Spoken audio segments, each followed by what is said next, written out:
interna por la UNAM y es especialista en geriatría, igualmente por la UNAM, formado en nutrición. Realizó un máster universitario en tratamiento de soporte y cuidados paliativos en el enfermo oncológico en la Universidad de Salamanca, en España, y una estancia formativa en las unidades de convalecencia y larga estancia en el hospital de día y la unidad de atención domiciliaria del Centro Forum en el Servicio de Geriatría del Parc Salut Mar de Barcelona.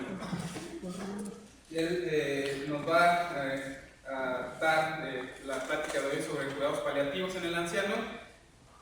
De nuevo, una disculpa por la organización un poco desorientada. No tenemos el equipo de audio y vamos a darle un fuerte aplauso.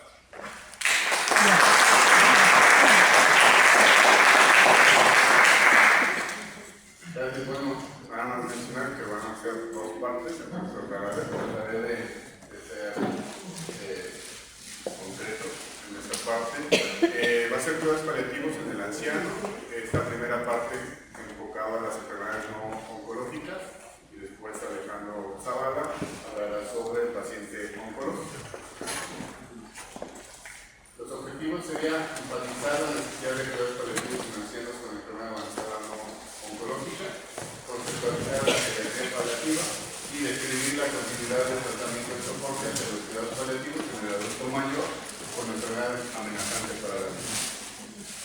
Los cuidados paliativos pues están dirigidos a la enfermedad terminal, que tradicionalmente se conceptualiza por la Sociedad Española de Cuidados Paliativos como aquella enfermedad avanzada, progresiva e incurable, con pocas posibilidades de respuesta al tratamiento específico y que tiene una expectativa promedio de 6 meses, con múltiples síntomas que son complejos, multifactoriales, cambiantes y de difícil control, y con repercusión emocional hacia el paciente, la familia, así como el equipo médico por la cercanía de la muerte. Está dirigida a tanto pacientes con cáncer como otras enfermedades. En relación a esto, pues se han descrito diferentes trayectorias de vida. Para el caso de las enfermedades oncológicas, en relación a funcionalidad y bienestar a lo largo del tiempo, pues hay una funcionalidad, se llega al diagnóstico y generalmente hay una progresión rápida hacia el fallecimiento.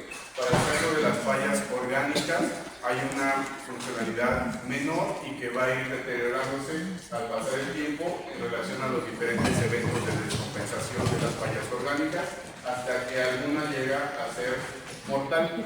Y para el caso de la demencia o la fragilidad, de inicio hay una mala funcionalidad que va a ir progresando gradualmente hacia la muerte.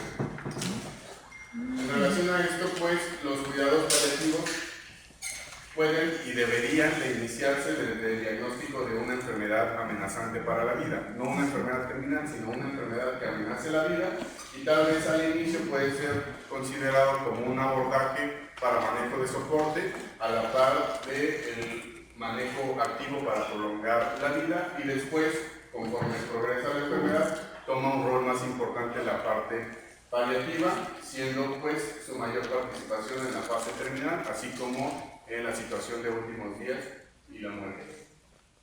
La Organización Mundial de la Salud define a los cuidados paliativos como el enfoque que mejora la calidad de vida de pacientes y familias que se enfrentan a problemas asociados a enfermedades amenazantes para la vida. Como mencionaba, no describen a una enfermedad terminal, sino una enfermedad que amenaza la vida y que puede ser oncológica o no oncológica, a través de la prevención y alivio del sufrimiento por medio de la identificación de diferentes problemas, la evaluación y tratamiento no solo del dolor, sino también de otros problemas que afectan al paciente, problemas físicos, psicosociales y espirituales.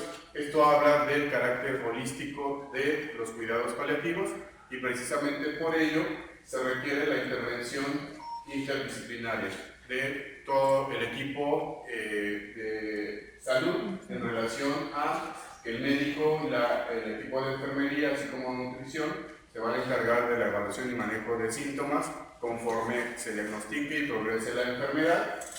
La parte de soporte psicosocial, espiritual y de duelo pues será brindada por el psicólogo, trabajador social, sacerdote, voluntariado, y Una situación especial va a ser la atención al final de la vida, donde sí se requiere una formación especial para la atención de los síntomas complejos en los últimos días, el manejo del duelo anticipado y como tal la situación ya de final o proceso de muerte, donde incluso puede manejarse pues, sedación paliativa.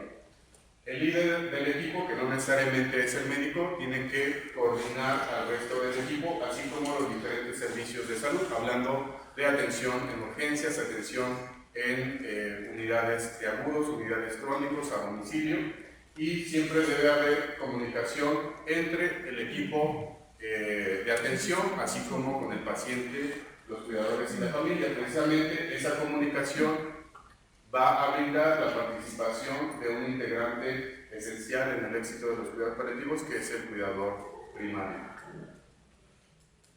Los propósitos entonces de los cuidados paliativos van a ser aliviar el sufrimiento y mejorar la calidad de vida. Esto, en el caso del paciente anciano, pues se va a fundamentar en la valoración geriátrica integral, ya que el conocer todas estas características, no solo del paciente, sino de la familia, también nos va a permitir un mejor abordaje en cuanto a los problemas que presenta el paciente, que no solamente es el manejo de la enfermedad como tal, los problemas y síntomas asociados a la enfermedad, sino también al tratamiento que puede recibir para esa enfermedad de base, los síntomas o problemas secundarios al tratamiento, así como al manejo de las comorbilidades. Entonces vamos a tener problemas físicos, psicológicos, sociales, espirituales, físicos, dolor, problemas psicológicos como el afrontar el diagnóstico de una enfermedad amenazante para la vida, problemas sociales como el aislamiento, que nos va a dar la discapacidad por la progresión de la enfermedad, la espiritualidad, que siempre va a ser un componente importante del manejo integral en cuidados paliativos, y también cuestiones logísticas, como quién va a ser el cuidador primario, quién va a llevar al paciente a la atención a consultas, quién va a comprar los medicamentos, y bueno, como mencionaba, la participación más relevante es al final de la vida para situaciones de afrontamiento del proceso de muerte, síntomas complejos y el hecho de, en algunos casos, recurrir a la sedación paliativa. Entonces, el manejo de síntomas va a seguir ciertos principios.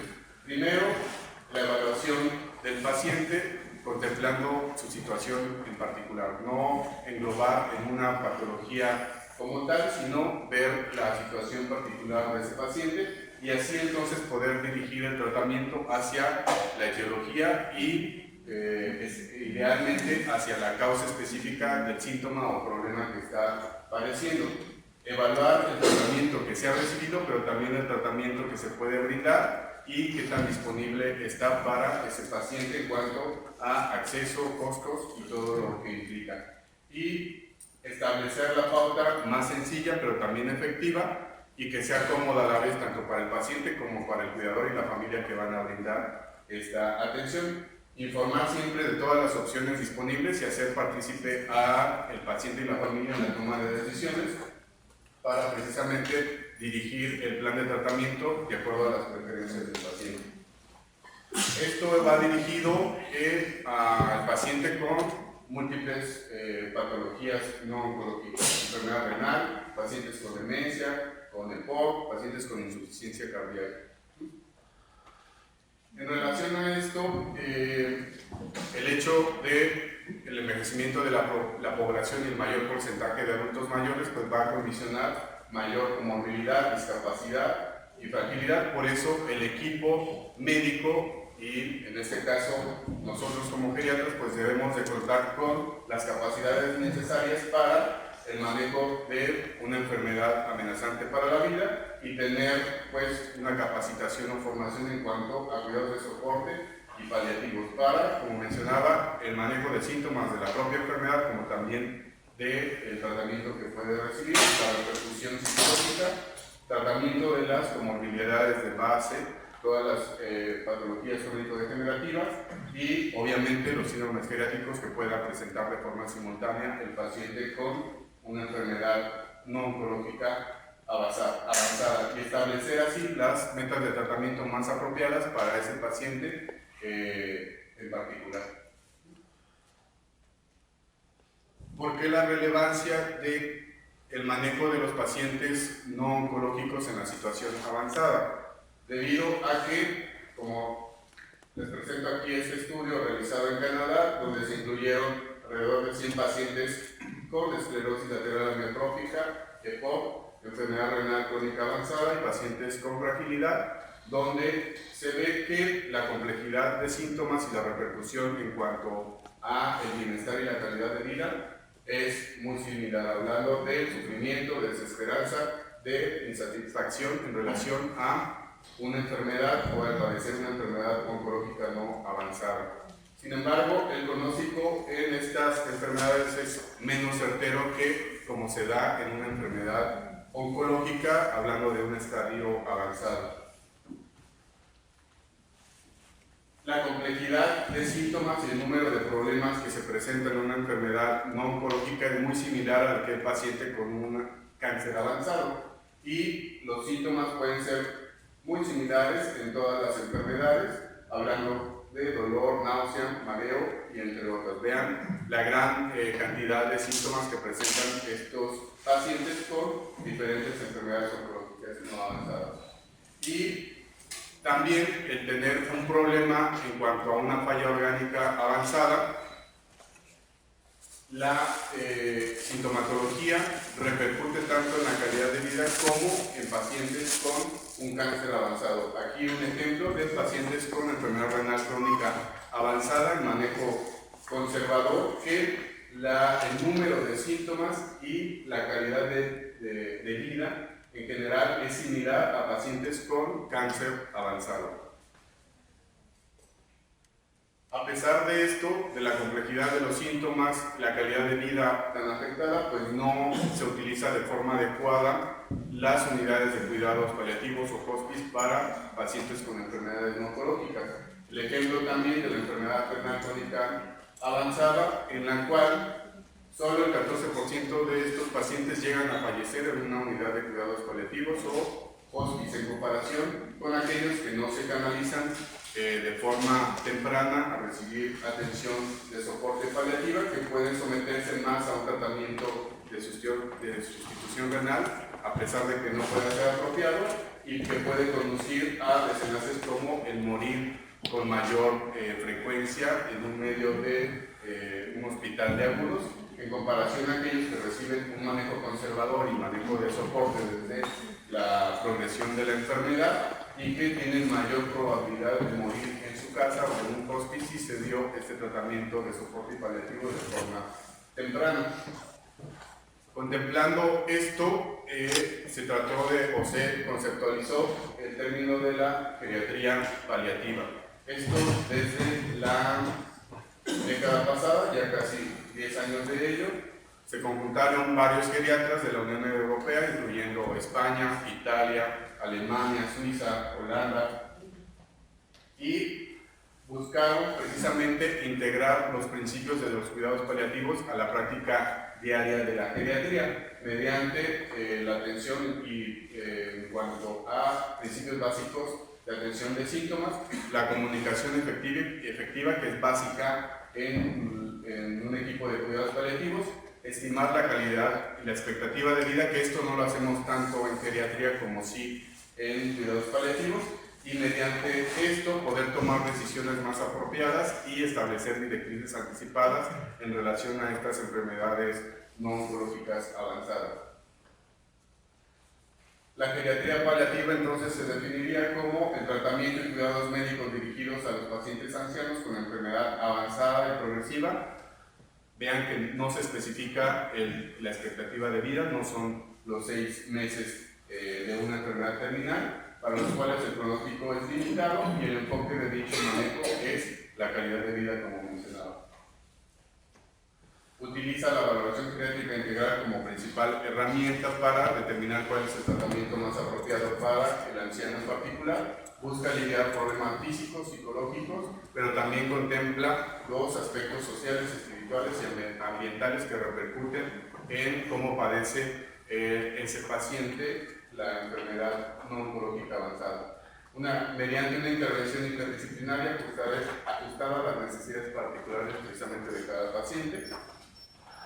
reconoce la presentación atípica de las enfermedades, que esta es una característica importante de los síndromes geriátricos, y la necesidad de una prescripción segura de medicamentos tomando en cuenta las particularidades en cuanto a dosis y mayor susceptibilidad de efectos secundarios en pacientes adultos mayores. Enfatiza la importancia de la toma de decisiones basada en la bioética y, como mencionaba, la comunicación efectiva con el paciente y la familia. Los cuidados deben de brindarse al paciente y a la familia en todos los niveles de atención y ofrecer soporte también a la familia durante el proceso de la enfermedad, el duelo anticipado y también seguimiento después del fallecimiento del paciente. Entonces, los objetivos de la geriatría paliativa pues siguen siendo eso: aliviar el sufrimiento, mejorar la calidad de vida, pero fundamentado en la valoración geriátrica integral que todos los días hacemos como geriatras.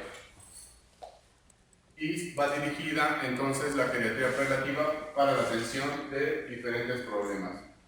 Además de los pacientes oncológicos, obviamente, el anciano con cáncer, también la insuficiencia cardíaca, la EPOC muy severa, demencia terminal, enfermedad renal crónica terminal, insuficiencia hepática de múltiples etiologías y también casos que llegan a presentarse de esclerosis lateral amiotrófica en adultos mayores.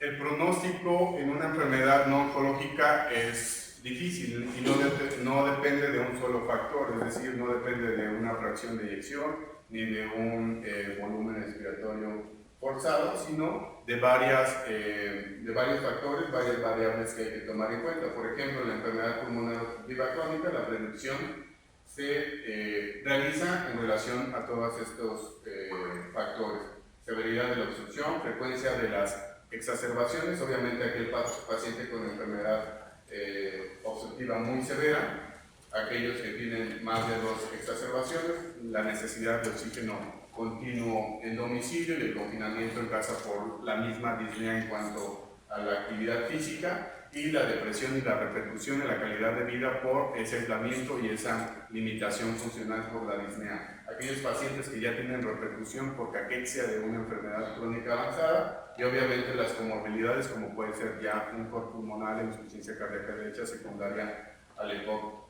Así como para la EPOC, la falla cardíaca, la enfermedad renal, la demencia, hay que tomar en cuenta muchas variables para entonces canalizar de forma oportuna al paciente a ese manejo de soporte y cuidados paliativos, que precisamente, como mencionaba, debería de ser desde el diagnóstico de una enfermedad amenazante para la vida. Y de forma inicial se trata de cambiar ese concepto de paliativos a el soporte, cuidados de soporte cuando se hace el diagnóstico de la enfermedad amenazante y donde tal vez la parte de asistencia paliativa no tiene tanta participación.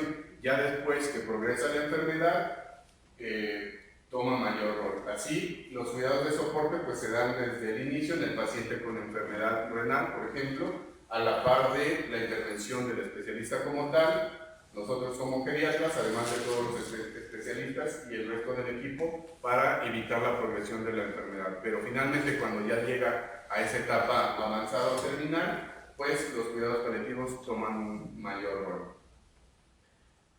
En ese caso, los cuidados de soporte, como mencionaba, en la enfermedad renal o cualquier otra no oncológica, pues deben de establecerse desde la enfermedad avanzada, ya sea que se reciba tratamiento como tal sustitutivo o que el paciente esté en tratamiento conservador. Conforme progresa la enfermedad y se llega a la uremia terminal o se decide suspender el tratamiento sustitutivo, obviamente los cuidados paliativos tendrán mayor participación y sobre todo en la situación de últimos días, el proceso de muerte. Todo esto basado en una comunicación efectiva que pues, nos va a poder brindar unos cuidados paliativos más efectivos. Al compartir la información que se obtenga mediante la evaluación detallada del paciente, para que esto nos facilite la toma de decisiones y ver cuáles son las medidas más apropiadas para ese paciente, planearlas y repartirlas en los diferentes integrantes del equipo y Siempre confirmar la comprensión, satisfacción y preocupaciones del paciente y la familia para que se pueda tener un mejor apego y desenlace en cuanto a las intervenciones decididas. Un resumen: en la atención de cuidados paliativos en el anciano, hablando de enfermedad no oncológica, pero bueno, también aplica para los pacientes con cáncer, se fundamenta en la evaluación geriátrica integral, donde mediante la evaluación y la información obtenida con la evaluación geriátrica integral se toman las decisiones más apropiadas, ya sea para un tratamiento de soporte de forma inicial, conjuntamente con el tratamiento activo para prolongar la expectativa de vida del paciente, o desde el inicio un tratamiento más dirigido a control sintomático y como tal el manejo paliativo. Esto mediante, el objetivo es aliviar el sufrimiento y calidad de vida mediante el manejo de síntomas que son complejos, dolor, depresión, y generalmente van a estar todos a la par y que se van a estar cambiando y modificando en la evolución de la enfermedad. Siempre brindar también el apoyo psicosocial, sobre todo en las situaciones críticas de la enfermedad. El momento del diagnóstico, cuando hay una recaída o progresión de la enfermedad, en la situación o fase final de vida, obviamente, y al momento de la muerte del paciente, siempre llevar a la mano la parte espiritual, que, bueno, dependerá de si el paciente o no lo solicita. Fundamentado todo en una comunicación efectiva y una intervención por un equipo interdisciplinario. Bueno, este es más bien un comercial, una invitación para el curso de este año en el Instituto Nacional de Nutrición del Servicio de Geriatría, que va a ser enfocado precisamente a los cuidados paliativos en el adulto mayor. Ahí los datos.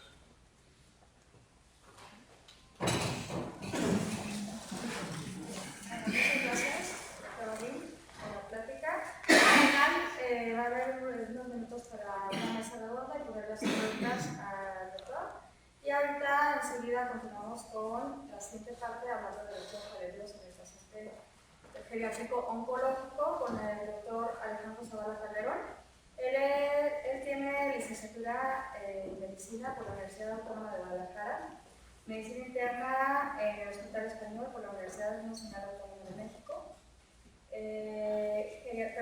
Geriatría en el Hospital Español de México por la Universidad Nacional Autónoma de México.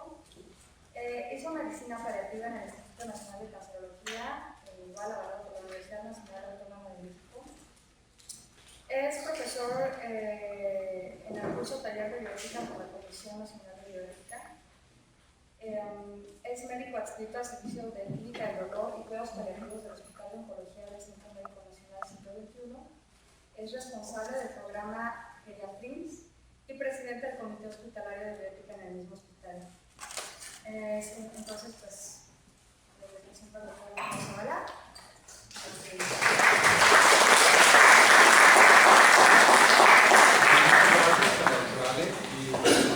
Espero poder ser igual de preciso y igualar un poquito la plática, quedo con su asistente.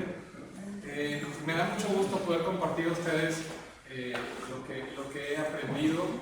Creo que los cuidados paliativos y la geriatría son de transmitir todo lo que va aprendiendo uno con la experiencia, porque realmente al escuchar a lo que me ha llevado una especialidad tras otra, pues definitivamente sí cuesta mucho trabajo. Una vez que hice medicina interna como requisito para hacer geriatría y llegué al Hospital Español, me sentía satisfecho. Realmente yo decía, geriatría es lo mío, es a lo que me quiero dedicar. Por algunas cuestiones ahí en el programa Geriatría me jala el doctor Humberto Medina y me ubica precisamente aquí en el Hospital de Oncología, por ninguna razón especial. Y cuando estaba ahí me di cuenta, ok, puedo ir a la cama del paciente adulto mayor con cáncer y puedo decir, tiene tranquilidad, tiene inmovilidad, tiene una úlcera por presión, no está comiendo, hablar con el cuidador, pero ¿qué más? ¿No? Porque al final de cuentas el paciente tenía dolor descontrolado, tenía muchos síntomas, delirium, pero el oncólogo, o al menos los residentes de oncología, no siguen las indicaciones tal cual. cosa que ustedes probablemente tengan el mismo problema cuando estén en un hospital, o si están en un hospital, de que no se siguen todas las indicaciones del geriatra, sobre todo hablando de limitar, por ejemplo, el esfuerzo terapéutico, ¿no? Suspender medicamentos, o dejar un haloperidol preventivo en una cirugía, ¿no? Porque se va a poner muy mal y lo suspenden. Entonces, me encargaron específicamente hablar sobre la calidad de los cuidados paliativos en los pacientes adultos mayores con cáncer, lo cual es un reto. ¿La que sigue? Sabemos que México envejeció en 20 años, lo que algunos países en Europa lo hicieron en 150. Entonces estábamos con la gente adulta mayor encima prácticamente del sistema de salud mexicano, por eso tanto colapso de las instituciones principales. ¿La que sigue? En 2008 la incidencia estimada de cáncer fue de 12.7 millones. En el 2015, 15 millones de nuevos casos, 8.8 millones de muertes relacionadas con cáncer y el 60% es en adultos mayores. Como pueden ver por Globocan, si nos vamos a la incidencia estimada por ambos sexos por edad, del total de melanomas que existe, perdón, del total de cánceres no melanoma que hay, la siguiente, la principal incidencia de los mayores de 75 años, ya ni siquiera 60, ni siquiera 70, 75 años, hemos rebasado tanto la expectativa de vida que la mayoría de los tumores se presentan arriba de los 75 años. Esto equivale a un 24% a nivel global. Y si lo traspolamos a México, ocurre exactamente lo mismo, con un 18.7% de la incidencia de cáncer en los adultos mayores de 75 años, lo que nosotros llamamos viejos. O sea, como si todavía el viejo no fuera un reto mayor que un viejo joven, ahora agréguenle que le van a llegar a su consulta con un cáncer. Y doctor, ¿qué vamos a hacer? ¿Qué hacemos? El oncólogo dice que lo operemos, pero que hay mucho riesgo. El oncólogo dice que le demos quimioterapia, pero me dijo también que eso puede provocar complicaciones en mi papá. ¿Qué hago? ¿Y qué vamos a responder si no sabemos o no tenemos conocimientos como geriatras sobre la oncología? La prevalencia, igual que en cualquier otro caso de cuidados paliativos no oncológicos, se va a basar, o incluso en la geriatría, cuando nos encontramos con un paciente con fragilidad en deslizamiento, el tratamiento se va a basar más en el cuidado que en la cura. Y obviamente lo que queremos hacer es, así como en la geriatría, incidir en que el paciente a partir de los 60 años ya empiece con valoraciones por el geriatra para mejorar, digamos, su calidad de vida, disminuir medicamentos potencialmente inapropiados, suspenderlos si es posible, pues hacer lo mismo en cuidados paliativos. Sin embargo, obviamente todo se requiere estar basado en evidencia. A la hora de que investigamos o que buscamos un artículo, vamos a ver que igual que geriatría, los artículos son muy recientes y son pocos. Son escasas las investigaciones, no está claro cuáles son los principales síntomas que presentan en cuidados paliativos, y en una revisión sistemática sobre adultos mayores con cáncer, menos del 2% estaban enfocados exclusivamente en esta población. Entonces tenemos aquí, todos los geriatras, un terreno pues prácticamente virgen para empezar a trabajar. Los beneficios del tratamiento del cáncer frecuentemente son limitados en el adulto mayor por el temor precisamente de la alta toxicidad o de las complicaciones que pueden presentar. Sin embargo, como geriatra, si a mi papá le diagnostican un cáncer y yo como geriatra digo, pues es que papá tiene 70 años, pues de ni modo te tocaba, no va a ser así. Vamos a empezar a tocar puertas con todos los especialistas para ver si le van a querer den quimioterapia, porque es mi papá. Y en este caso, él va a salir de la media o de lo que pasa en el resto de los pacientes que yo veo, que es que mi papá sí le va a ir bien, ¿no? Porque es la esperanza que tenemos nosotros, que tiene el familiar y quizá mi papá. Preservar la independencia, ¿sí? Me voy a tratar de ir rápido porque si no hay muchas. Hay estudios sobre el NAVE2 en donde existe una mayor puntuación en la calidad de vida del paciente con cáncer y con un pronóstico estimado de vida fue mejor si se intervino por parte de un servicio de cuidados paliativos. En oncología, ahora que estuve en el Instituto Nacional de Cancerología, tienen mucha investigación, bueno, ellos hacen revisiones a las 7 de la mañana, como de 300 artículos, y al final exponen muchos protocolos que se basan en 3 o combinaciones de 4 quimioterapéuticos contra el cáncer, para lograr, al final de todo lo que exponen en el artículo, dicen se logró una sobrevivencia de un mes y medio. Bueno, hay un artículo de intervención de cuidados paliativos en cáncer de pulmón, en donde solamente por estar en cuidados paliativos, la sobrevida aumentó 3 meses. O sea, el doble que algunos protocolos de quimioterapia. Entonces estamos hablando que controlar el dolor, el sufrimiento, la ansiedad, el insomnio, medicamentos, puede significar en una mejor calidad de tratamiento y obviamente una mejor calidad de vida de nuestro paciente. La que sí. Está subrepresentado, la que sí. Igual que con los medicamentos, hay muchos medicamentos que bueno, no están probados en poblaciones grandes exclusivamente geriátricas, se llegan a incluir algunos que otros. Se incluyeron una reacción sistemática, 345 estudios realizados en grupos operativos en Estados Unidos, revisando la participación de pacientes mayores con un punto de corte de 65 años. Solo un ensayo clínico incluyó exclusivamente 65 años, 57% no fueron estratificados por edad y el 12% fueron estratificados como menores o mayores de 65 años nada más. La que sigue. En general se vio que la supervivencia y el número de eventos adversos no difirió comparativamente de jóvenes, a pesar de las complicaciones de riesgo de toxicidad. Es decir, una vez que estamos haciendo cuidados paliativos, por ser geriatra no me dijeron, Alejandro, tú ves nada más a los pacientes arriba de 60, ¿no? Empecé a ver pacientes de 80, veía pacientes de 60, veía pacientes de 40 y veía pacientes de 20 años que posiblemente hoy era su último día de vida. Entonces, los pacientes de 20 años con cáncer en etapa 4 también se mueren igual que el adulto mayor, con los mismos síntomas incluso, pero con un poquito de más temor quizá, porque el adulto mayor pues llega a tener todavía esta experiencia, no quise quimioterapia, mejor me voy a mi ciudad, a mi rancho, ya no quiero estar viniendo de cuidados paliativos, a diferencia del joven que se intentó hasta 8 líneas de quimioterapia.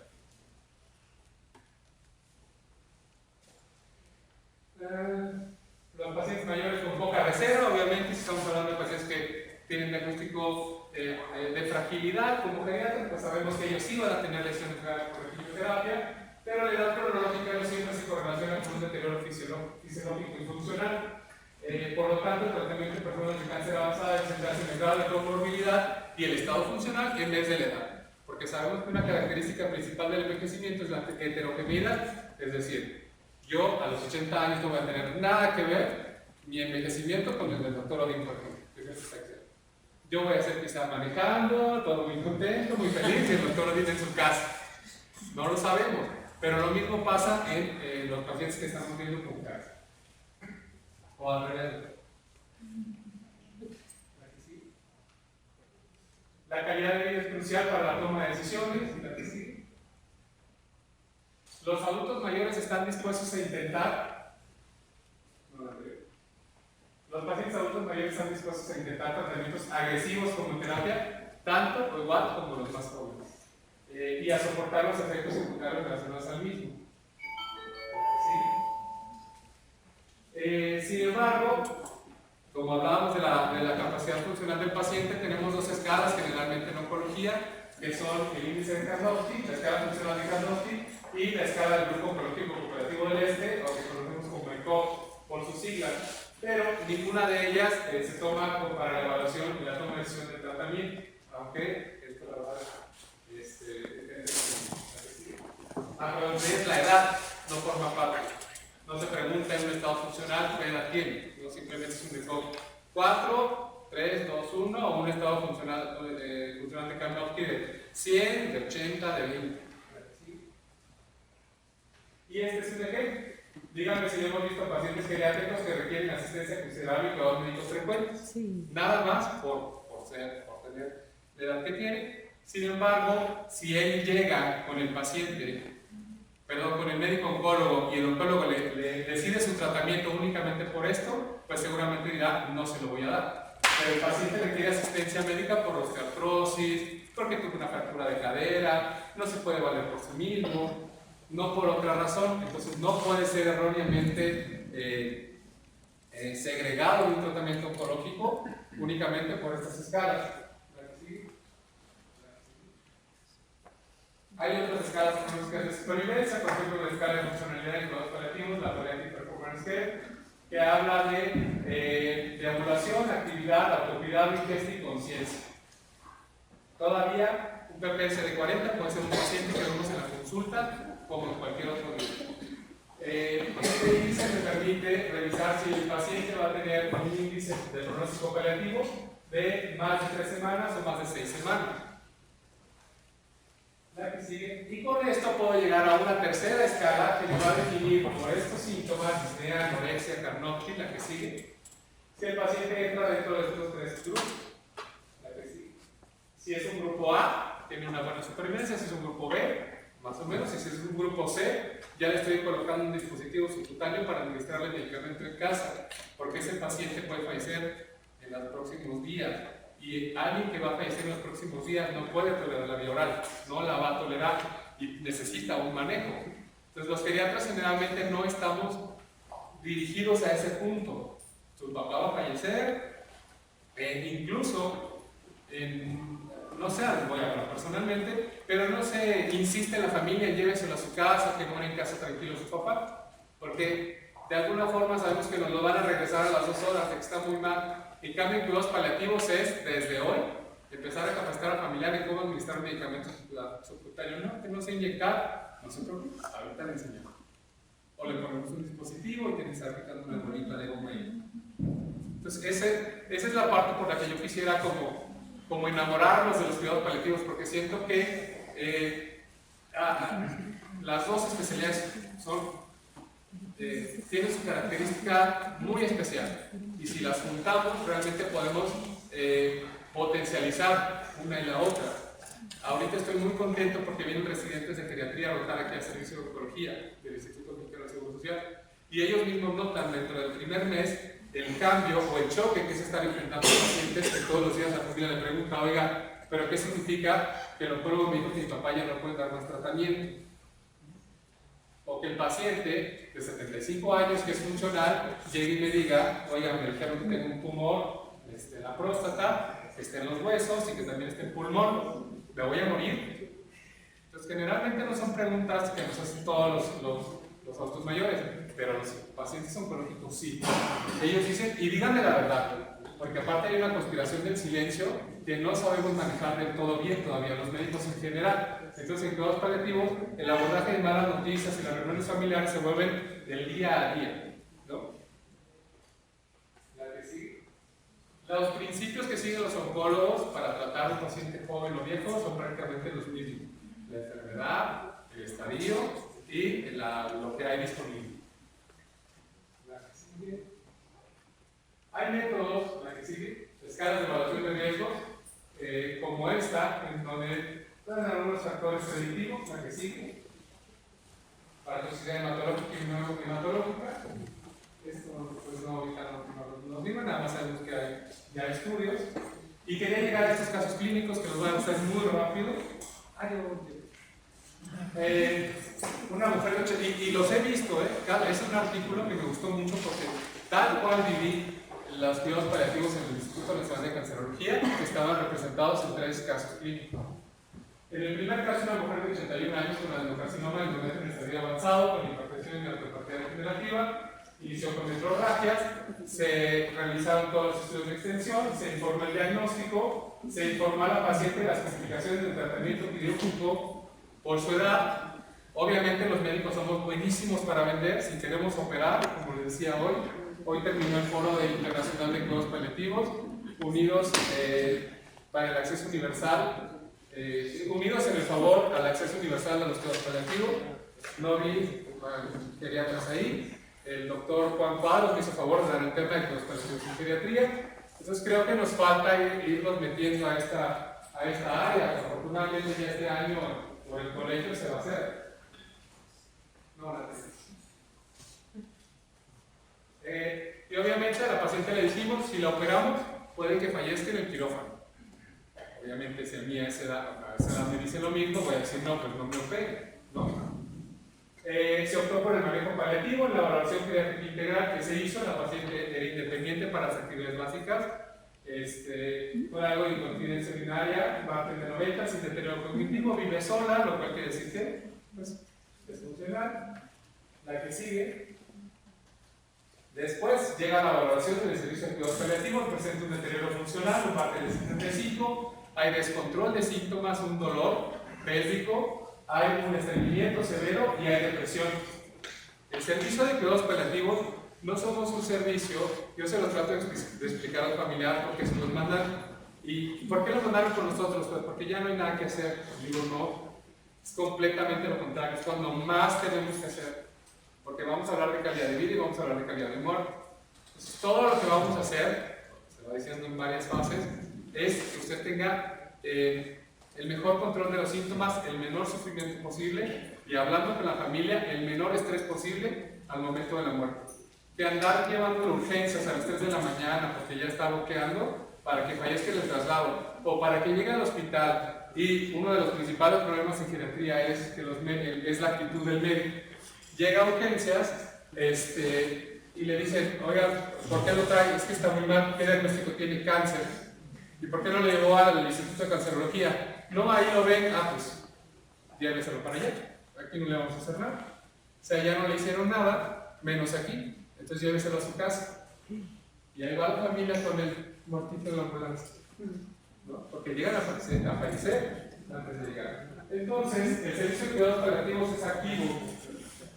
En ocasiones, sobre todo cuando hay sobrevida de más de 6 meses, que es el promedio, se pide una reevaluación de oncología. Le decimos, oye, este paciente me lo enviaste a cuidados paliativos porque no había ninguna opción y porque era probable que falleciera, y 6 meses después sigue bien. Le controlamos el dolor, le controlamos síntomas, y bueno, pues no hay una evolución, digamos, evidente de cáncer. Entonces te lo mando para que le hagas otra vez el protocolo. Eso es cuidados paliativos, no es nada más. El paciente ya lo dejamos. Si necesita transfundir, se transfundirá. Por el contrario, si es un paciente que lo vemos en la agonía, quitamos transfusiones, quitamos soluciones. Bueno, se revaloró a la paciente y se aceptó a considerar el tratamiento quirúrgico o el servicio de oncología con progresión local del tumor, pero sin afección metastásica. Se decidió la intervención quirúrgica, ¿para qué sigue? La evolución fue favorable sin complicaciones y la paciente recuperó el estado funcional antes del diagnóstico con mejor control de síntomas, ya sin un tumor. Entonces, en la cirugía oncológica general, los resultados de cirugías selectivas en mayores y similares a los jóvenes, obviamente repercuten las comorbilidades. En ocasiones, ¿cómo nos damos cuenta que un paciente adulto mayor tiene cáncer? Porque llega con oclusión intestinal. Se hace una laparotomía, tiene un tumor y cierra, ¿no? Y es la manera en la que nos damos cuenta. La cirugía urgente obviamente tiene mayor riesgo que una electiva. Es por eso que si yo estoy viendo una paciente que tiene un tumor localizado, no metastásico, se va a hacer más adelante. Y más adelante ya vamos a estar viendo si lo operan o no. O sea, cuando se pudo haber hecho antes. Entonces hay que siempre optar por adelantar. No es que tengo un tumor, no me lo voy a operar. No. Los síntomas que va a presentar posteriormente por no operarse el tumor van a ser mucho peores. Con la forma de muerte, la fecha de muerte no va a ser igual. La que sigue. Entonces los pacientes mayores reciben tratamientos menos agresivos, con menor supervivencia. Se debe primero el diagnóstico oncológico. Por eso es que tenemos que tener algunas bases en oncología. No, pues eso es estadio 3 o 4. ¿Y qué le están haciendo? ¿No? También porque me envían una paciente y lo primero que debo definir es si está en mejor soporte médico, es decir, que ya no hay tratamiento oncológico, o si es manejo en conjunto. Porque el oncólogo también se enfrenta a pacientes complicados y difíciles de síntomas. Entonces nosotros tenemos que hablar con ellos, iniciar opioide, porque es lo que debemos hacer en los paliativos es iniciar opioide. No puede haber un paliativista recetando incluso opioides menores, ya hay como cierta controversia, porque el paciente debe llegar a un servicio de neurología ya tratado con dolor. No es posible que lleguen pacientes y que le han dado para el tumor, paracetamol, diclofenac. ¿No? ¿Y cuántos de nosotros geriatras le tenemos pavor al tramadol? No se diga morfina. ¿No? De aquí ya se registraron en la COFEPRIS para poder prescribir buprenorfina, morfina, fentanil, buprenorfina puede ser sin eso. Y ya deberíamos estar prescribiendo realmente por el tipo de paciente que estamos viendo. Entonces, al final de cuentas, lo que debemos hacer en geriatría paliativa, es ver la conciencia del diagnóstico que tiene el paciente y si tiene capacidad para decidir. Me llega la señora del rancho que no sabe qué tiene y que no aceptó tratamiento, pues porque ni entendió ni una sola palabra. Esa paciente no tiene capacidad para decidir, lamentablemente. ¿Y quién es su cuidador? No, pues la hija se dedica, bueno, no sé, ¿verdad? Pero el nivel social muy bajo, tampoco entiende nada, pues la mandan a cuidados paliativos, no saben por qué. Entonces el gobierno, la institución, se vuelve el protector de esa paciente. Yo identifico si esa paciente debe ser revalorada como médico especialista, ¿no? Es decir, esta paciente no tiene capacidad para decidir. Y es por eso, sí. Y obviamente esas evaluaciones influyen mucho en lo que es la bioética. Creo también que nos falta mucho en geriatría hablar de bioética y tener cursos de bioética. Saber qué es autonomía, saber qué es beneficencia, no maleficencia, qué es la justicia también distributiva, a quién le voy a dar, a quién no le voy a dar tratamiento, quién lo puede pagar, quién no abandono, sedación. Todos esos criterios también los debemos manejar ya nosotros porque estamos viendo pacientes que se mueren. Entonces no estamos haciendo intervenciones reales para la muerte de los adultos mayores. Esa es mi función. ¿Sí? ¿Ya? Sí, ya se acabó el tiempo, me dice. Un hombre de 83 años, la mujer tenía endometrio, el hombre tiene próstata, también avanzado, sufre fractura de cadera derecha, se le hace obviamente un estudio de tensión y tiene actividad tumoral ósea en columna cervico-dorsal, costillas, articulación sacroiliaca y fémur. Es independiente para actividades básicas, parte del 85, sin deterioro, y la pide es cuidador de su esposa con demencia. La Rosa de Guadalupe. Y así nos pasa. Y aparte, bueno, les mire, señor, le voy a dar esto para el dolor. Si tiene seguro social, qué bueno. Porque aunque no tenemos casi morfina, tenemos buprenorfina, que es mucho mejor para el adulto mayor porque tiene menos efectos adversos. Y menos que tramadol. Tiene dolor de 10. Imagínense tener a los 83 años un dolor de 10. Ni a los 20, ni a los 30, ni a los 40, mucho menos a los 83. Entonces, deterioro funcional progresivo, obviamente con dolor, ¿quién va a poder hacer alguna actividad? Dolor, estreñimiento. Derivado fue derivado del servicio de urgencias con diagnóstico de sospecha de compresión medular, porque empezó a perder con fuerza de las extremidades inferiores. Se le dio de alta después de descartar la compresión medular y desestimaron un tratamiento paliativo con radioterapia. Pues obviamente tiene actividad ósea, los opioides nos ayudan, pero la radioterapia paliativa también nos ayuda a controlar el dolor. Entonces el paciente por su edad se dijo a casa. Llega a un servicio de cuidados paliativos, se comenta directamente, yo voy y hablo con el de radioterapia y le digo, oye, este paciente necesitas valorarlo a ver si es candidato. Obviamente que sí fue, se da el tratamiento antibiótico con radioterapia, mejora clínicamente, aunque persiste la pérdida funcional, porque bueno, al final de cuentas no hay cura, no estamos hablando de buscar la cura o que vaya a vivir más tiempo, sino que viva bien. Entonces, obviamente después de un mes y medio tiene una infección de vías respiratorias y fallece. Pero se controló el dolor y no es quitar, eso que quede muy claro, es controlar.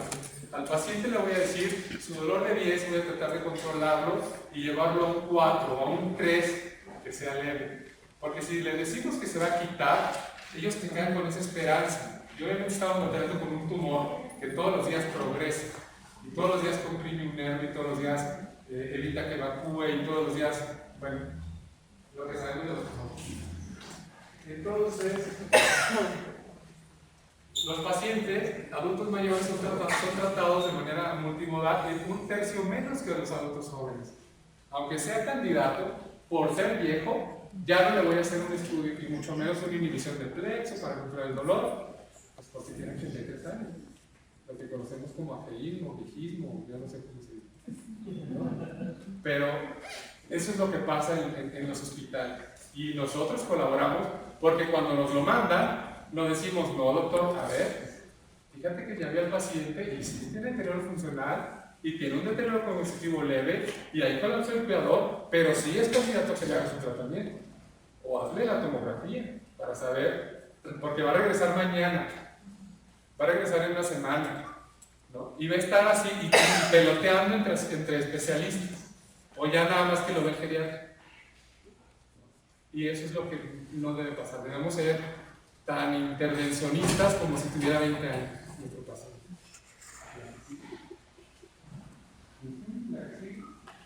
Y el último caso, mujer de 72 años, una adenocarcinoma gástrico, malísimo. Cualquier tumor, bueno, no es cierto.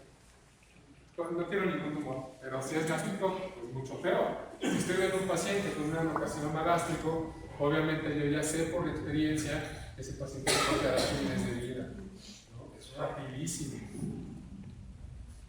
La semana pasada vi uno que tiene 2 años, hasta a mí me sorprendió y lo mismo le dije eso a la familiar. Bueno, no me sorprendió, no voy a hacer eso, no voy a poner esa cara frente al paciente. Pero la hija me dijo, los oncólogos están sorprendidos de que ha vivido ya más de 6 meses, que es el tiempo estimado. Bueno, tuvo urgencias por dolor, había perdido peso, fue evaluado por el servicio de nosología con un cardiología de 50 en estado general. Dada su situación crítica, solo se consideró candidata a recibir tratamiento sintomático paliativo.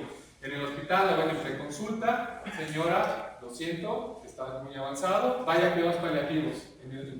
Ahorita vaya a sacar cita.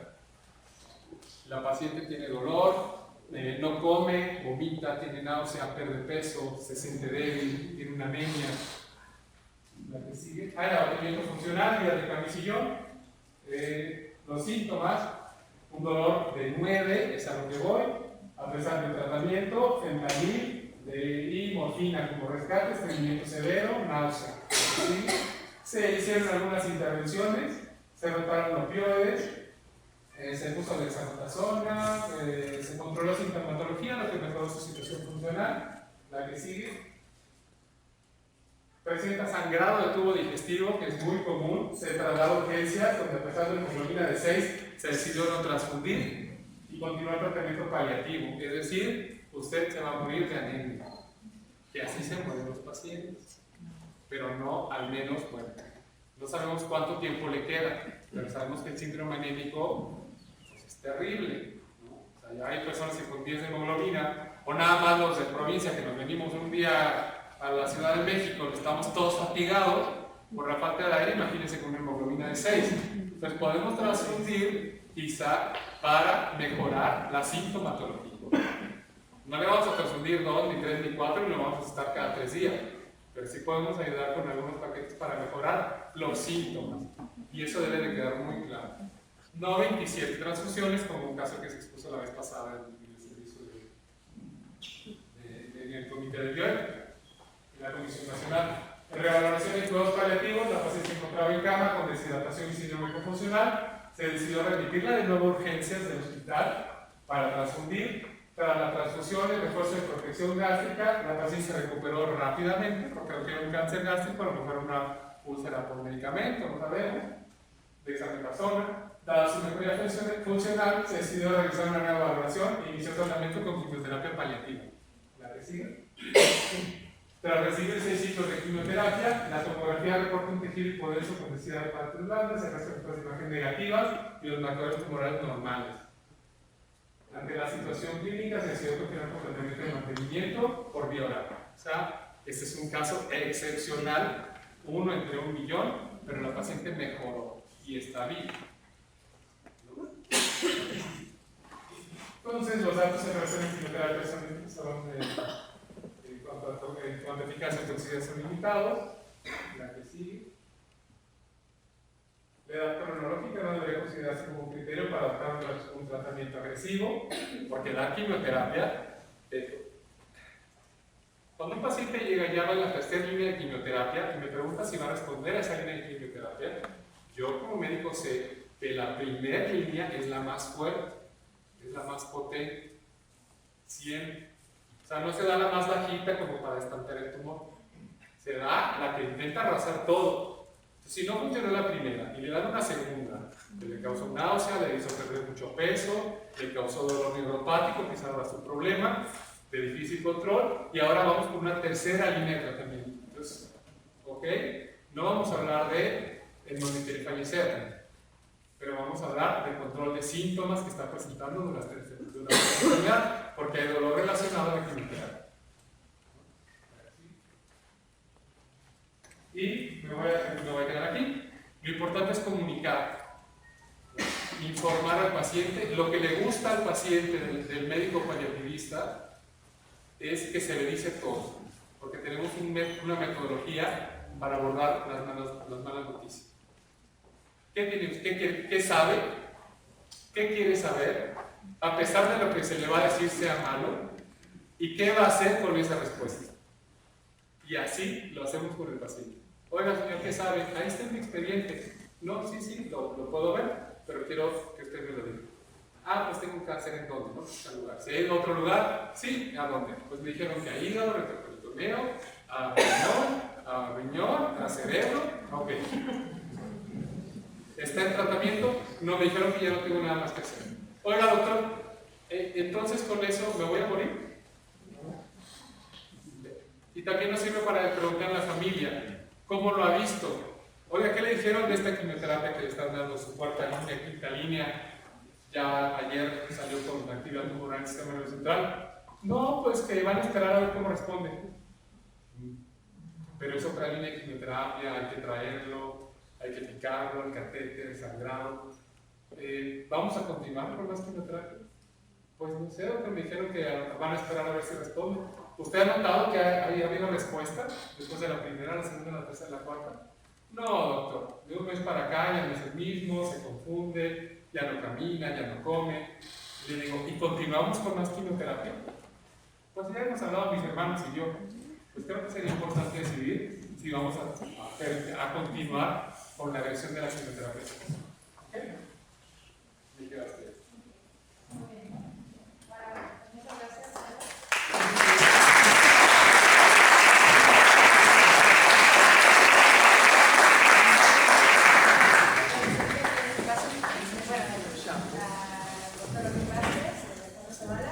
Para las preguntas que me gustaría hacer.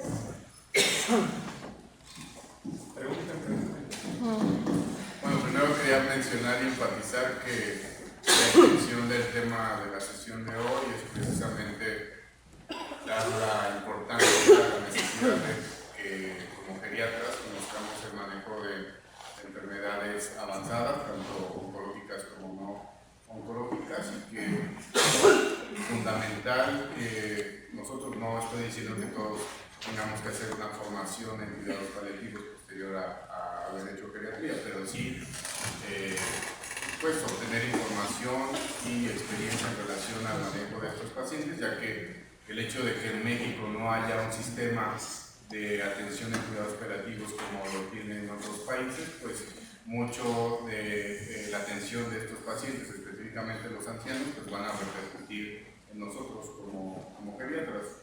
Y un concepto que hemos manejado mucho como geriatras es el geriatrizar a las otras especialidades, y creo que aquí aplicaría también el paliativizar, por así decirlo, a los geriatras.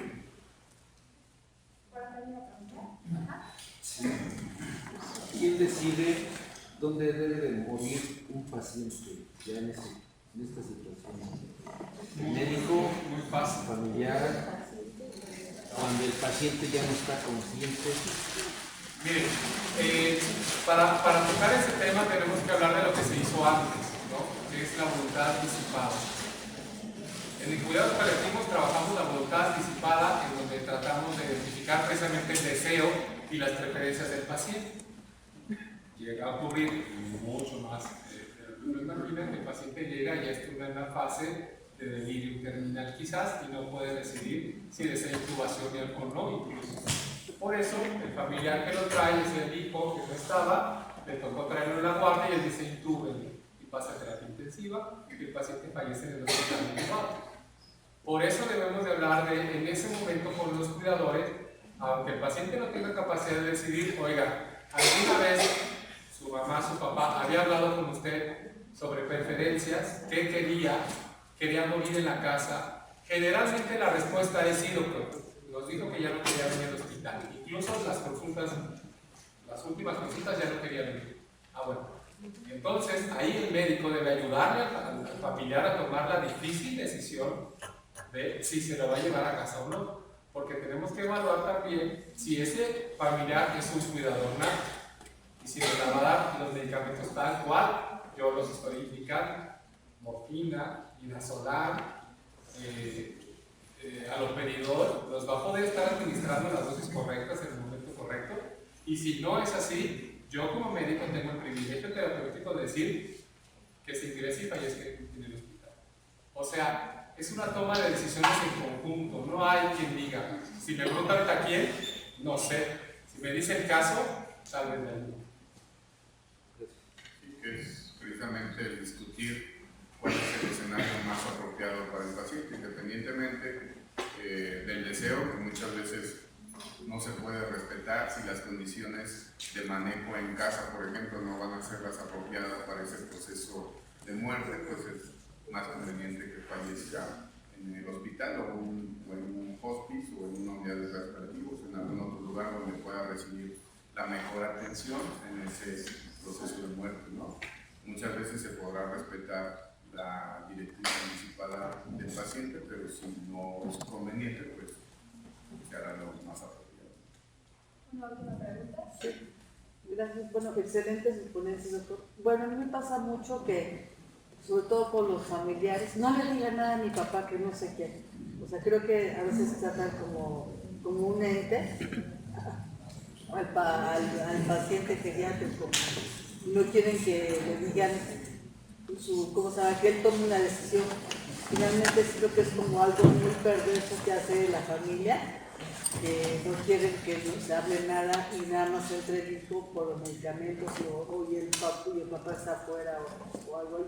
¿Cómo vamos a manejar esa situación? Porque finalmente es una persona, yo creo que por muy mal que esté intelectualmente, la gente entiende y sabe cómo se encuentra físicamente.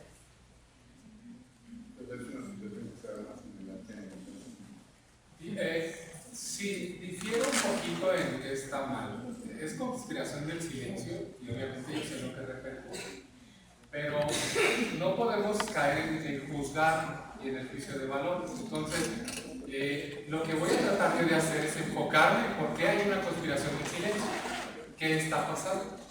Y lo que le digo cuando es un familiar o la enfermera me dice: doctor, este paciente es un caso para usted, pero la familia no quiere que su papá sepa que tiene cáncer. A ver, pásame tu familiar. ¿Viene usted sola? No, tiene mis hermanos. Y ahí empezamos a hablar de toma de decisiones, de hasta cuándo le vamos a ocultar. Y obviamente les hablamos con la verdad: es que mi papá es muy agresivo y se va a suicidar si le dicen que tiene cáncer, ¿no? Ok. ¿Qué cree su papá? ¿Qué piensa él de que hace en un hospital de oncología junto a pacientes que están hablando de cáncer? Donde cáncer es el tema principal, donde le tomaron una biopsia y ha venido a varias consultas con el oncólogo. No, pues que tiene una enfermedad. O sea, se empiezan ellos mismos a caer en cuenta, y en ese momento les dice: ¿a alguien de ustedes, de los hijos, les ha hablado a su papá sobre lo que tiene? Y sale: a mí sí, doctor. ¿Qué le dijo? Que él sabe que tiene cáncer. ¿Y por qué no le dijo a sus hermanos? Porque no los quiere preocupar al saber que él sabe. Y ustedes no quieren que él sepa, entonces se vuelve un juego y una bola de nieve que se nos viene encima. Así tal cual se los digo. Entonces, yo le voy a preguntar a su papá, porque éticamente lo correcto es que él sepa. Pero solo si él quiere saber. Señor, ¿usted sabe lo que tiene? No.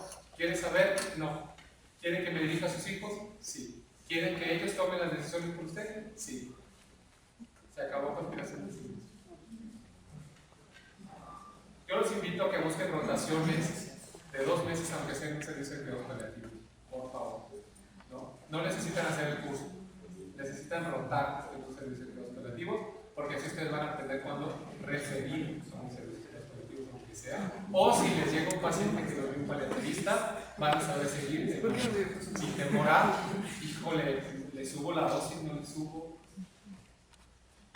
Muchas gracias.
No llegó hasta abajo la lista. Venga, pues.